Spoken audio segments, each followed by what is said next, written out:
The one that came back. Chapter 1. The invitation. Michael Carter had a good heart. Everyone said so, but he'd also learned that good hearts got broken easily, and has had the scars to prove it. So these days, he kept it locked up tight behind a wall of sarcasm, motorcycle grease, and a steady schedule that left little room for emotional entanglements. He liked simple things, quiet mornings, a good cup of coffee, and engines that did what he told them to. People? Not so much. People had a way of leaving. It was a Thursday evening when an unexpected email landed in his inbox. The subject line blinked cheerfully at him. Ridgeway High. 10-year reunion. Come catch up with your old friends. Michael squinted at the screen, muttering to himself. Reunion. Great. A bunch of people pretending they've all got it figured out. He scrolled past photos of smiling classmates from 10 years ago, all looking way too excited to relive acne, braces, and bad haircuts. The email ended with a simple RSVP link and a list of confirmed attendees. He was about to delete it when one name made his breath catch. Patricia Marks. He read it twice. Then again, just to be sure. His heart gave a traitorous thump. Patty. For a second, the years peeled away like old wallpaper, and he was 17 again, standing under the oak tree between their houses, promising her that long distance would be no big deal. They'd been inseparable since the day they were born. Literally. His mom used to joke that Patty had been his first play date, his first dance partner, and, though neither of them had admitted it back then, his first love. Then, just like that, she was gone. Her family had moved across the country halfway through sophomore year. He'd spent the next few months pretending he didn't notice the empty seat beside him in homeroom, the missing laughter, the silence where her voice used to fill every space in his life. They wrote for a while, called sometimes, but eventually the distance won. And now here she was, back on his screen, back in his head. He leaned back in his chair and sighed. You're really thinking about this, huh? He argued with himself for a full 5 minutes. He told himself it didn't matter, that people change, that 10 years was a lifetime. But then he remembered her laugh. The one that always started soft, and then exploded into something uncontrollable and contagious. He groaned, pinched the bridge of his nose, and muttered, fine, I'll go. Strictly for nostalgia. Not for her. He clicked RSVP. Yes, closed his laptop, and immediately questioned every life choice that led him there. 2 days later, he was sitting on his friend Eddie Lawson's back porch, drinking a beer and trying to justify it. You're going to the reunion? Eddie asked, eyebrows raised. Michael shrugged. Maybe. Haven't decided. That's code for you're absolutely going. Maybe. Eddie grinned. Patty Marks, right? Michael nearly choked on his drink. What? Eddie laughed. Come on, man. You two were like a package deal in high school. Everybody thought you'd end up married with a house, 2 dogs, and a picket fence by now. Michael rolled his eyes. Yeah, well, life had other plans. Uh-huh. Eddie took a swig of his beer. And yet you're still talking about her 10 years later. Michael stared out across the lawn, letting the twilight settle around them. He could almost hear the hum of cicadas from those old summer nights when he and Patty would sneak out and talk until sunrise. I'm not talking about her, he said quietly. Eddie snorted. Sure you're not. Later that night, back in his apartment, Michael stood by his workbench in the garage. He picked up an old photograph stuck to the wall with a magnet. 2 15-year-olds, grinning like fools, covered in sawdust and paint. He'd made her a wooden jewelry box that summer, and she'd promised she'd keep it forever. He traced the edge of the photo with his thumb. Wonder if you still have it, Patty. He sighed, set the picture down, and got back to work. But the thought of her lingered like the smell of varnish and old memories. Somewhere deep inside, a part of him, the part that still believed in things like fate and timing, whispered that maybe, just maybe, not all stories were finished. And for the first time in a long while, Michael Carter let himself wonder what it might feel like to start one over. Chapter 2. The reunion. The Ridgeway High gym hadn't changed much in 10 years. Sure, the paint on the walls was fresher, and there were a few fancy banners celebrating academic achievements that hadn't existed when Michael was a student, but the smell was still the same: floor wax, popcorn, and nostalgia. Michael Carter paused in the doorway and surveyed the scene like a man entering enemy territory. He wasn't sure if he was there to make peace with his past or to confirm that he hadn't missed much. Clusters of former classmates filled the room, laughing too loudly, pretending to remember each other's spouses' names. A DJ in the corner was playing the hits of their teenage years, songs everyone secretly knew all the words to but would never admit. Michael tugged at his shirt collar. Business casual, his least favorite phrase. His boots were polished, barely, his shirt crisp enough, and his leather jacket clean for once. Close enough, he figured. He headed straight for the punch bowl, because no one could judge you if you were holding a drink. Mike Carter. Holy hell, I thought you joined a biker gang and disappeared. Michael turned and grinned as Eddie Lawson approached, grinning ear to ear and already holding 2 plastic cups. Still here, Michael said, accepting one. And I'm not in a gang. It's a club, with rules. And t-shirts. Eddie laughed. Still the same smartass, huh? They clinked cups and did the usual small talk. Jobs, relationships, or lack thereof, who'd moved where. Around them, people hugged, swapped stories, and snapped selfies with faces they hadn't seen in a decade. It was fine. It was pleasant. But it wasn't what he'd come for. Even as he smiled and nodded, Michael's eyes kept scanning the room. The part of him that had sworn he didn't care was quietly betraying him. She wasn't here. He told himself he hadn't expected her anyway. People said they'd come to these things all the time and never showed. That's what grown-ups did, made plans and broke them. He was halfway through his second cup of punch, halfway through a story Eddie was telling about someone's midlife crisis Tesla, when it happened. A high-pitched scream cut through the music. Michael froze. He turned just in time to see a blur of blonde hair barreling toward him like a guided missile. Oh no, was all he managed before impact. Patricia Marks, Patty, hit him full speed. Instinctively, he caught her, spinning slightly to absorb the momentum. The crowd gasped. Then, because physics was a cruel mistress, he lost his balance. They went down together, arms still locked around each other, crashing onto the dance floor in a tangle of laughter and limbs. The room exploded in cheers. Someone whistled. Someone else shouted, called it. Michael blinked up at the ceiling, dazed but grinning. Patty lay half on top of him, laughing so hard she could barely breathe. Oh my God, she gasped. I can't believe that actually worked. Define worked, Michael said, wincing good-naturedly. We're both on the floor, and I think my spine's filing for divorce. She laughed even harder, brushing her hair out of her face. You caught me, didn't you? Barely. You still don't believe in walking, huh? Where's the fun in that? They stared at each other for a long second, just breathing, smiling, disbelieving. The noise of the room faded into background hum. Then Patty pushed herself up, extending a hand. Come on, cowboy. Help me up before they start chanting for a kiss. He took her hand, ignoring the electric jolt that shot through him at the touch, and stood. The crowd applauded as if they'd just performed a stunt show. Eddie, holding his phone, grinned. I'm posting that. You're internet famous now. Michael glared. Delete it, Lawson. Nope. Eddie cackled and melted back into the crowd. Patty turned to him, shaking her head with a grin. You really haven't changed, have you? Neither have you, he said softly. You still cause trouble just by showing up. Her smile faltered for just a heartbeat, softening. Guess I missed that about us. They found a quieter corner, where the noise dulled to a gentle hum. For a while, they just sat and talked like the last 10 years hadn't happened. So, he said, leaning back in his chair, tell me everything. Where'd life take you? Everywhere, she said with a sigh. Got married, moved to Denver, became a mom. She smiled faintly. Twice. Tony's 7, Melanie's 5. They're a lot. I bet. She chuckled. You still building things? Fixing things. Yeah. Opened my own motorcycle shop about 3 years ago. Business is good. Keeps me out of trouble. That's debatable, she teased. He smirked. What about you? Still writing. Always. Freelance now. Articles, marketing stuff. Pays the bills. She hesitated for a moment before adding. Their dad's not around. It's been a few years. Michael's chest tightened. I'm sorry. She shrugged, but her voice was steady. It's okay. The kids and I are doing great. And honestly, she looked around the gym, then back at him. I've missed this place. Missed home. Something flickered in his chest. You thinking of moving back? Her smile turned secret, playful. Already decided. End of next month. He blinked. You're kidding. Nope. Guess you're stuck with me again, Mikey. He tried to play it cool, but his grin betrayed him. Good. Town could use some chaos. They talked until the DJ packed up and the lights brightened. Old classmates drifted out, calling goodbyes, promising to catch up soon. Michael walked Patty to her car, the night air cool and smelling faintly of summer. She stopped by the driver's door and turned to him, tucking a loose strand of hair behind her ear. I can't believe it's really you, she said softly. He smiled. Guess we were overdue for a reunion. For a moment, it felt like they were 17 again, standing between their houses, saying goodbye all over. But this time, she wasn't leaving for good. See you soon, Mikey, she said, sliding into the car. He stepped back as her taillights disappeared down the street. And when she was gone, Michael realized his heart was beating faster than it had in years. He stood there for a while, hands in his pockets, smiling like an idiot. Welcome home, Patty, he whispered to the night. Chapter 3. Welcome home. Michael Carter was not a man who believed in fate. He believed in torque ratios, carburetors, and the right kind of oil. He believed in doing things with your hands, not waiting for the universe to hand them to you. But for the first time in years, he couldn't shake the feeling that something bigger was at play. Because somehow, impossibly, Patricia Marks was back. And she was here to stay. Her old house, well, her parents' old house, had been on the market for nearly a year.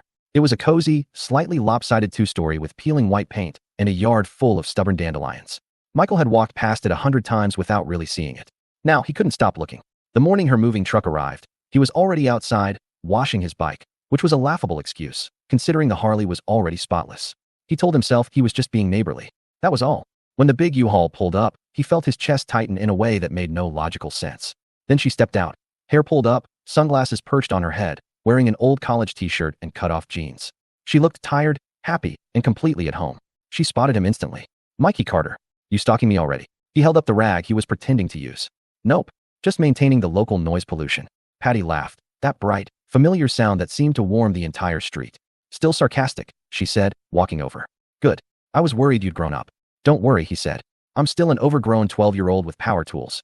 That was when the back doors of the truck swung open and two small heads popped out. Mom, a boy's voice called. Where do we start? Tony Marks, age 7, hopped down first. He had his mom's blonde hair, but Michael's kind of energy, calm on the outside, mischief simmering underneath. He carried a box labeled kitchenish with the confidence of a kid hauling gold. Behind him came a little girl in pink overalls, dragging a stuffed bunny by one ear. She stopped on the sidewalk, studied Michael for a full 5 seconds, then declared, "You have kind eyes." Patty groaned. "Melanie, honey, we've talked about commenting on people's faces." "But he does," she insisted. "He probably sees fairies." Michael blinked. Maybe on weekends?" Melanie nodded, satisfied. "Good. Some people can't." Patty buried her face in her hands. "Welcome to my life." Over the next few hours, Michael found himself carrying boxes, assembling furniture, and trying very hard not to notice how natural it all felt. He'd come over just to help unload a few things, but 4 hours later, he was still there, fixing a broken cabinet door in the kitchen while Tony followed him around like a duckling. "So you really ride a motorcycle?" Tony asked, eyes wide. "Every day," Michael said, tightening a hinge. "Can I ride one?" "Not until your mom stops glaring at me." Patty appeared in the doorway, arms crossed, but smiling. "You teach my son to pop a wheelie, Mike Carter, and I will personally end you." Michael raised his hands. "Scout's honor. No stunts." Tony frowned. "What's a wheelie?" Patty groaned. "Don't answer that." By sundown, the house looked almost livable. The kids were sprawled on the couch watching cartoons, and Patty was in the kitchen unpacking mugs. Michael leaned against the counter, sipping a glass of lemonade. "You sure about this? Moving back, I mean." She nodded, looking around with a soft smile. "Yeah, Denver was fine, but it never felt like home. I want the kids to grow up somewhere that has roots. Family. Familiar faces." He watched her tuck a strand of hair behind her ear and realized how much she'd changed and how much she hadn't. There was a steadiness in her now, a quiet resilience. But underneath it, the same spark was still there. "And their dad?" he asked gently. She hesitated, then sighed. "Gone. Walked out 4 years ago. Left a note, and a lot of confusion. It took me a long time to stop waiting for him to come back." Michael's jaw tightened. "That's low." She shrugged. "It was. But we've been okay. Better, actually. It's just hard doing it alone sometimes." He nodded slowly. "You're not alone anymore." Her eyes met his. For a heartbeat, neither of them looked away. Then Tony yelled from the living room, "Mom." Melanie put her bunny in the microwave. Patty groaned, rolling her eyes. "See what I mean?" Michael laughed as she rushed out, and for the first time in a long while, he realized he wasn't just happy. He was comfortable. Like his heart had wandered home without asking permission. Later that evening, after the kids were asleep and the last box was shoved into a corner, Patty walked him to the door. "Thanks for everything today," she said softly. "You didn't have to. I wanted to," he interrupted. She smiled. "Still a good heart under all that sarcasm, huh?" "Maybe," he said. "Don't tell anyone." She laughed, and something warm passed between them, quiet and familiar and a little dangerous. "Good night, Mikey," she said, stepping back inside. "Night, Patty." He lingered on her porch for a second before heading home, the faint sound of laughter drifting through the open window. And as he started his bike, he found himself smiling. He'd told himself he didn't believe in fate, but maybe fate believed in him. Chapter 4. The Birdhouse Brigade. If there was one thing Michael Carter never thought he'd be doing on a Saturday morning, it was sitting at a kitchen table covered in glitter, popsicle sticks, and something that suspiciously resembled pancake batter.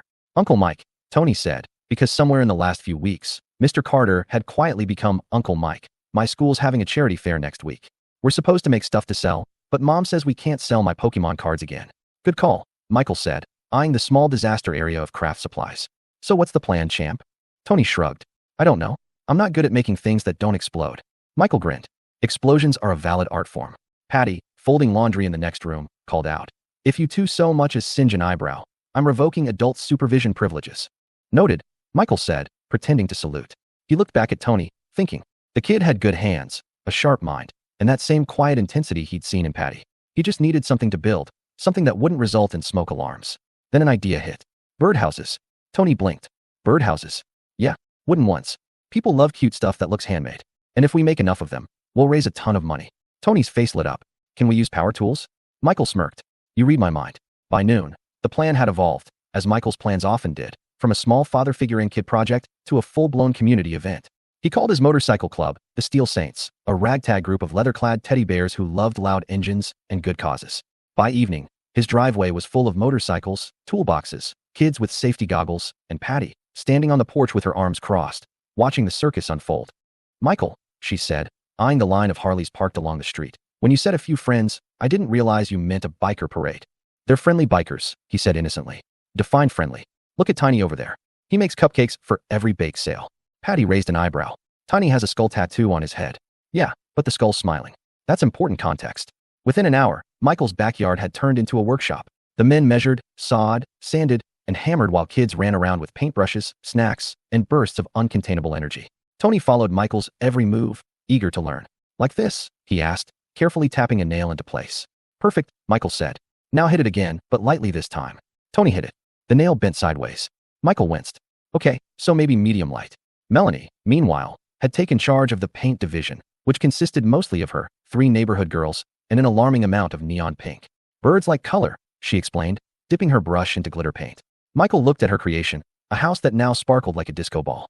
Pretty sure they're going to need sunglasses, kiddo. She grinned proudly. Then they'll be fabulous. Patty came out with lemonade for everyone, pausing to watch the chaos with an amused expression. You realize, she said, that your yard currently looks like a cross between a construction site and a kindergarten art class. Yeah, he said, handing her a brush. Grab a color. I'm good. Oh, come on. You can't supervise joy from a distance. She rolled her eyes but dipped the brush into turquoise paint and joined Melanie at the table. As the sun dipped low, laughter and music filled the air. The men told stories, the kids danced, and Patty looked more relaxed than Michael had seen her in years. At one point, she caught him watching her and smiled softly. You know, I haven't seen the kids this happy in a long time. Maybe they just like making a mess, he said. Maybe, she said, brushing a bit of paint onto his forearm. Or maybe they like you. Michael looked down at the streak of blue on his skin, then back up at her. Pretty sure I'm supposed to be the one painting things, he said. Consider it artistic retaliation. He laughed, and for a fleeting moment, he didn't feel like a man haunted by what could have been. He felt like a man building something real. The day of the charity fair, it was chaos, glorious, and loud.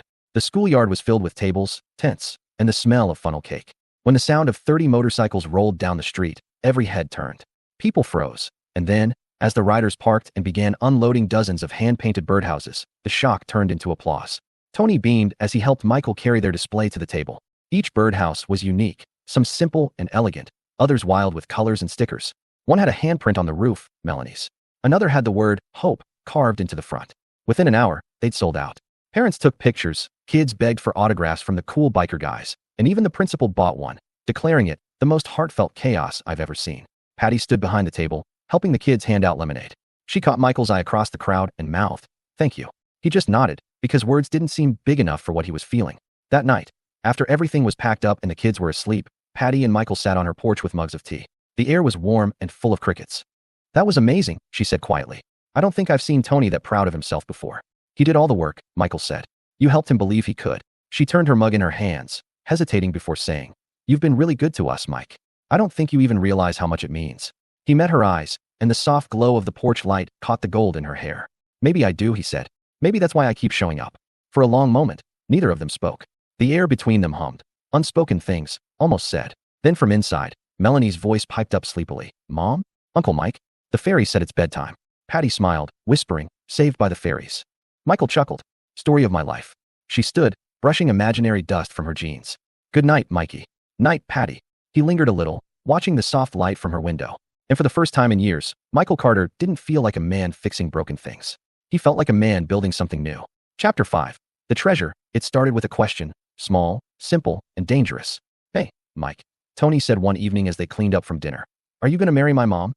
Michael froze mid-wipe, holding a dish towel like a man caught in a philosophical ambush. That's, kind of a big question, buddy. Tony looked up, all freckles and sincerity. You love her, right? Michael glanced toward the living room, where Patty and Melanie were building a pillow fort that looked like an architectural hazard. He smiled before he could stop himself. Yeah, he admitted softly. Yeah, I do. Tony nodded, as if confirming a theory. Then you should tell her. She likes when people tell her nice things. Michael chuckled. You're a wise man, Tony Marks. Yeah, Tony said, grinning. Melanie says I'm emotionally mature for my age. But she does. That night, after the kids went to bed, Michael lingered on the porch again.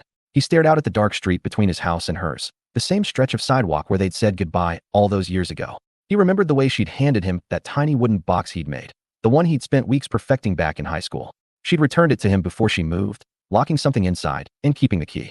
Next time we see each other, she'd said, you can open it. You'll see my greatest treasure. He'd never opened it. The box still sat in his top drawer, smooth from years of being held and worried over. But now, he had a feeling that treasure had already been found. The plan. The next day, Michael showed up at the Marks house with a wild grin and a stack of paper. Kids, he said, clapping his hands like a magician about to reveal his trick. I need your help. Tony's eyes narrowed. With what? Melanie gasped. Are we building another birdhouse? Can it have glitter? Better, Michael said. We're going on a treasure hunt. That got their attention. He spread out a hand-drawn map of Ridgeway, complete with little doodles of landmarks from their childhood. The oak tree, the diner, the old movie theater, and the park where he and Patty had shared their first clumsy dance at the school carnival. Your mom's going to follow these clues, he explained, and each one leads her to a place that means something to us, to me and her, and now to all of you. Tony squinted at the map. What's at the end? Michael smiled. That, kiddo, is the secret. The hunt begins. The following Saturday morning, Patty opened her front door to find an envelope taped to it. Inside was a note written in Tony's messy handwriting. Clue number 1. Go where you and Mike used to dream of flying, before life gave you wings of your own. She laughed out loud. Oh, you sneaky, wonderful people. Melanie tugged her hand. We can't tell you where, Mommy. You have to guess. Patty pretended to think. Flying wings. Oh, the oak tree. Ding, ding, ding. Melanie cheered. At the park, she found another envelope tied to the branch of their old oak tree. Clue number 2. Once upon a time, you beat me at air hockey right here. I still demand a rematch. She grinned, remembering. The arcade. At every stop, a memory waited, sometimes sweet, sometimes hilarious. The diner where they'd eaten too many milkshakes. The bridge where he dared her to sing out loud at midnight. She had, badly. The high school steps where they'd carved their initials into the railing. And with every clue, her laughter grew louder, her eyes brighter. The kids ran ahead, shouting directions, pretending they didn't already know what came next. X marks the spot. Finally, the map led them to the narrow strip of sidewalk between two houses, one belonging to Michael's parents, the other to her old family home. On the pavement, drawn in chalk, was a bright red X. Patty froze. Her breath caught. Oh, she whispered. Here. She looked around, and there, sitting neatly in the grass, was the little wooden box. It looked the same, though time had softened the edges. Her heart thumped as she picked it up. Michael, she called softly. From behind her came a familiar voice. Hey, Patty. She turned. He was kneeling a few feet away, dressed in his worn leather jacket, a little nervous, a lot in love. Tony was beside him, also on one knee. Melanie was kneeling too, hands clasped in an exaggerated prayer and one eye open, peeking. Patty's laughter caught in her throat. What are you all doing? Open the box, Michael said. Inside, instead of the old Polaroid she locked away all those years ago, there was a small ring box. Patty's hands trembled as she opened it, and the world tilted just slightly, coming into focus for the first time since her family moved. Patricia Marks, he said, voice steady but eyes shining. For as long as I can remember, you've been my best friend, my first love, and the reason I believe in second chances. You brought me back to life, and you brought two amazing kids with you. So I have two questions. He turned to Tony and Melanie. First, can I be your dad? For real. Tony's mouth fell open. Melanie squealed and tackled him before he could answer. Then he turned back to Patty. And second, will you marry me? For a moment, everything went quiet except for the wind rustling through the trees. Then Patty laughed through her tears, that same wild, contagious laugh that had once knocked him off his feet in a high school gym. Yes, Mikey, she whispered. It was simple, soft, and filled with her entire heart. Dreams, even childhood fantasies, can come true if you believe hard enough. Melanie would likely attribute it to the fairies, and she might just be right. The kids jumped up and hugged them both, shouting, We're a family. Michael caught Patty's face in his hands and kissed her, soft, certain, and full of everything they'd lost and found again. Epilogue. A few weeks later, in the backyard surrounded by friends, family, and 30 motorcycles parked in neat lines, they held a small wedding. Tony stood proudly as Michael's best man. Melanie sprinkled glitter instead of flower petals because, as she declared, it's more magical. When the officiant said, You may kiss the bride, Michael leaned in and whispered, Told you I'd open the box someday. Patty smiled through happy tears. And you found the greatest treasure. Always was you, he said. And as the sun dipped below the horizon, laughter and engine rumbles filling the air, Michael Carter finally felt whole again. His heart not protected, but shared. Because love, it turned out, wasn't about never getting hurt. It was about finding the one person who made all the scars worth it. 1 year later, if anyone had told Michael Carter a year ago that his Saturdays would start with glitter, pancakes shaped like hearts, and a 7-year-old arguing about TikTok algorithms, he would have laughed them out of the garage. But there he was. In the kitchen of the house he now shared with Patricia, Tony, and Melanie, a house filled with the chaos of love, trying to flip a pancake while Melanie helped by pouring rainbow sprinkles directly onto the griddle. Sweetheart, Michael said, dodging the explosion of sugar. You know sprinkles melt, right? Then there'll be melted rainbows, Daddy. He grinned despite himself. He would never get used to that word, Daddy. It hit him in the chest every single time. Patty walked in, still in pajamas, her hair up in a messy bun that he secretly thought was her best look. She leaned against the doorframe, smiling at the scene. Morning, Chef Carter, she said. How many pancakes have survived the glitter storm? 3.5, he said. The half is questionable. Progress. Tony came bounding in, holding his phone. Dad, look, the video of us building the birdhouse last year got like 1,000 likes. Michael raised an eyebrow. Is that good? Tony looked scandalized. It's amazing. You're basically famous now. Patty laughed and kissed Michael's cheek. Careful, Mr. Viral Sensation. Fame changes people. He smirked. I'm still the same guy, just with more glitter in my hair. Melanie gasped. You have glitter in your hair? That's fabulous. Later that afternoon, the family took a walk to the park, the same one where that old oak tree stood, its branches now dotted with a few colorful birdhouses from last year's charity fair. Tony ran ahead with a football, Melanie skipped beside them holding Patty's hand, and Michael trailed slightly behind, watching the three of them with quiet awe. Patty slowed her pace until she matched his. "You're staring," she said softly. "Just making sure it's real." "It's real," she promised. He slipped his hand into hers, warm and steady. "You ever think about how weird life is? One minute you're a dumb kid carving initials into a railing, and the next, you're married to your best friend and explaining social media to your stepson." She smiled. "I think that's called growing up. Feels more like coming home." They stopped under the oak tree, their oak tree, and Patty leaned against him. "You know, I still have the key." "The key?" "To the box," she said, grinning. "You kept the box. I kept the key. Seems fitting." Michael kissed her temple. "Guess that means we're still unlocking new things." "Smooth," she teased. "You've been hanging around me too long." "Not long enough," he said. That night, after the kids were asleep, Michael stepped out to the porch. The moonlight spilled across the yard, soft and silver. He looked at the house, their house, filled with laughter, paint stains, toys, and love. The sound of Melanie's faint giggle drifted down the hall, followed by Patty's sleepy voice telling her to go to bed. He smiled. For years, he'd thought his heart was broken, that the best part of him had left the day Patty moved away. But now, surrounded by everything he never knew he needed, he realized something simple and beautiful. His heart hadn't closed forever. It had just been waiting for her to come home.